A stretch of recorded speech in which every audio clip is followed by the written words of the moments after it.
सुदामा का सच्चा मित्र। बहुत समय पहले की बात है। द्वारका में भगवान श्री कृष्ण का भव्य महल था। वे राजा बन चुके थे और उनके राज्य में सुख शांति थी।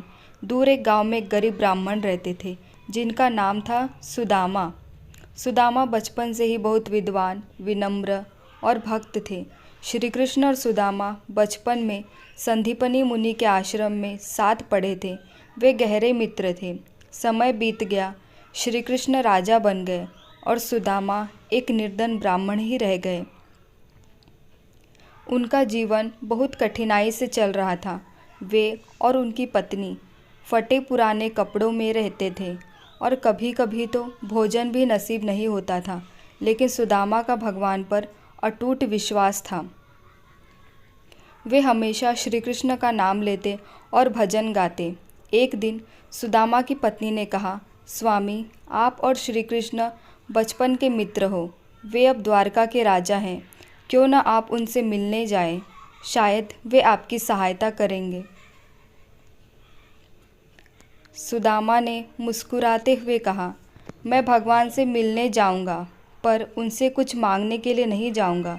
पत्नी ने उन्हें थोड़ा सा चावल भेंट के रूप में बांधा। उनके पास देने के लिए और कुछ भी नहीं था। उन्होंने एक कपड़े में थोड़े से पोहे बांध लिए और द्वारका की ओर निकल पड़े। द्वारका पहुंचने पर सुदामा ने महल में प्रवेश की आज्ञा मांगी।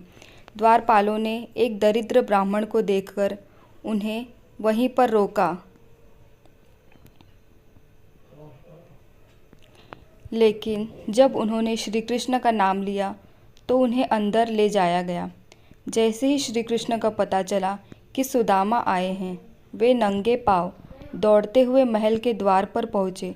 श्री कृष्ण ने सुदामा को गले लगाया, उन्हें अपने सिंहासन पर बैठाया और उनके पैर धोए। रानी रुक्मिणी भी उन्हें देखकर अचंभित हो गई। श्री कृष्ण की आंखों में आंसू थे।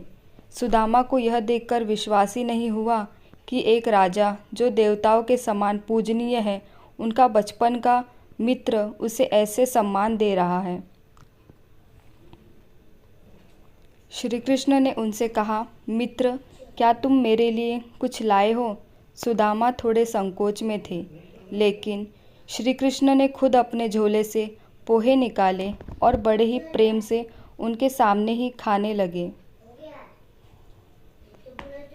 श्री कृष्ण ने कुछ नहीं कहा, पर मन ही मन उन्होंने सुदामा की गरीबी दूर करने का संकल्प अपने मन में ले लिया।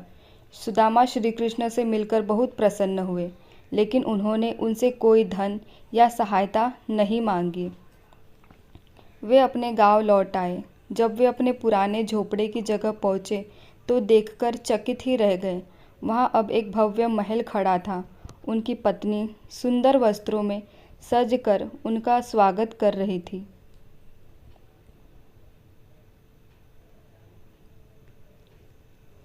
वहाँ सब कुछ था, अन्न, वस्त्र, धन, सेवा करने वाले सेवक। सुदामा समझ गए कि यह सब भगवान श्री कृष्ण की कृपा से हुआ है।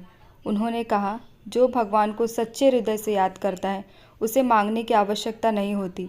भगवान स्वयं उसकी आवश्यकता जान जाते हैं।